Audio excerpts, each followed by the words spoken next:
I'm Trey Bishop, the art director at Affray Interactive. We've covered a lot of the technical work going on behind the scenes. Now I'd like to show you a glimpse of the art being brought to life by all of that. If it wasn't already apparent, our game has undergone a rebranding, transitioning from SCP Pandemic to SCP-5K, and for good reason. This game is not your typical run-of-the-mill zombie or virus experience. It's an SCP game inspired by the events of Tanhony's SCP-5000 titled Y. In this world, the Foundation has lost its way.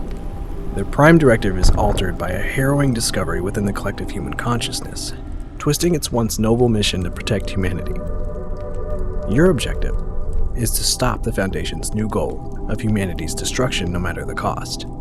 As you journey through the game, you'll encounter a range of repeating patterns, symbols, and numbers, etched in graffiti and manic scribblings. These elements hint at the vital pieces of information in the story carefully crafted by our exceptional writing team behind the scenes. The symbol of blood behind the hollowed Foundation logo is both the Roman numeral for 5000 and an embodiment of the unknown force driving the Foundation towards its ultimate goal. At its core, SCP-5K is a realistic experience that transports you to a world where authentic weapons and tactical gear are essential for survival. As you face off against a corporate giant wielding superpowers of the unknown, you must use every tool at your disposal to overcome the odds, no matter how great the disadvantage. In short, this isn't as much of a rebrand as it is an attempt to more accurately reflect the story's intent and what the game has always sought to achieve, which is a tactical shooter, horror experience wrapped up in the world of SCP.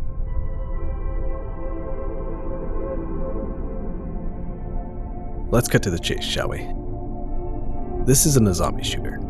Zombies were a placeholder grunt enemy that became essential to a small part of the planned experience with hordes.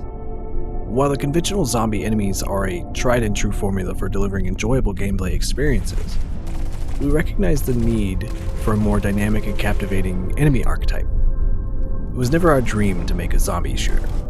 However, we need a grunt enemy. As we progress beyond the next update, our focus is on solidifying the foundations of our game by emphasizing world building and aligning it with the SCP universe. Rather than just investing in the improvement of animations for our zombies, the team has unanimously agreed upon the implementation of an SCP anomaly to serve as the basis for our new enemy character. Specifically, we have chosen SCP-940. Our entire art department has been hard at work creating new designs, and now Jared Krichevsky will be joining our ranks to help take things to the next level. Jared is a seasoned creature designer and instructor at Gnomon School. Most notably, he's contributed to work on characters in films like the newly released Megan, Mechagodzilla, Antlers, Ninja Turtles, and more. With his help, we'll be tackling a lot more than just a zombie revamp as we pursue bringing more anomalies into the game and breathing life into Area 12. While we're still in the process of perfecting the final design, our team has already been inspired to weave a unifying theme throughout the game. We're very excited to talk about some other things we've been working on in that regard, but we'll have to save that for another time.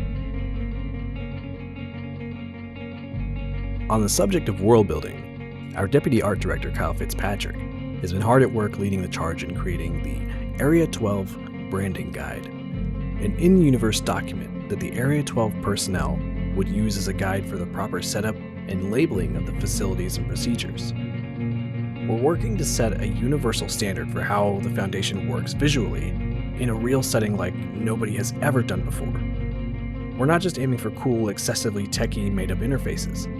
The goal has been to design every aspect of this world down to the janitor's closet, as if it were a real place. Answering at the same time the who, where, how, and why every step of the way.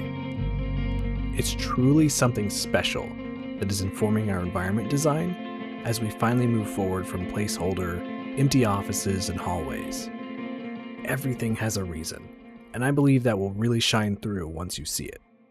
We're very excited for players to explore the facility and also see traces of an older time the deeper they go. We're really kicking things into gear for world building now that we've established a solid foundation with our guns and player mechanics.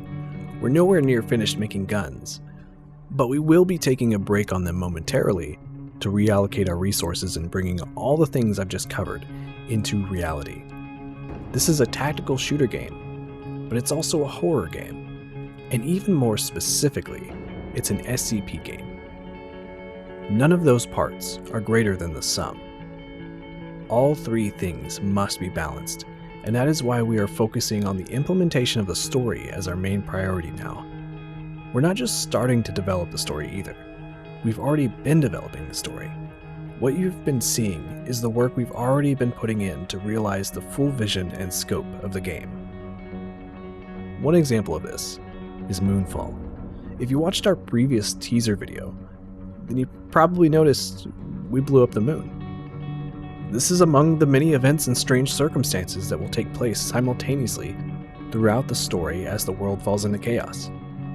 The tragic fate of the moon doubles as a symbolic element that parallels the impending omnicide. There's a lot to unpack there, and I know you want to know more about the moon, but maybe in the next devlog. Safe to say, the narrative will be host to more than just the immediate events. A number of surprises await new players and veterans alike. We are currently targeting and on track for an update release of This Is Why Part 2 in early June. After which, we're hoping to make more subsequent updates more frequent with our shift in focus and reallocation of resources, furthering our mission to implement story elements going forward. We appreciate all of your patience and support getting to this point. Without you and the rest of the community, we wouldn't be where we are today and in such a great position to create a game like this. We can't wait to share even more in the next devlog.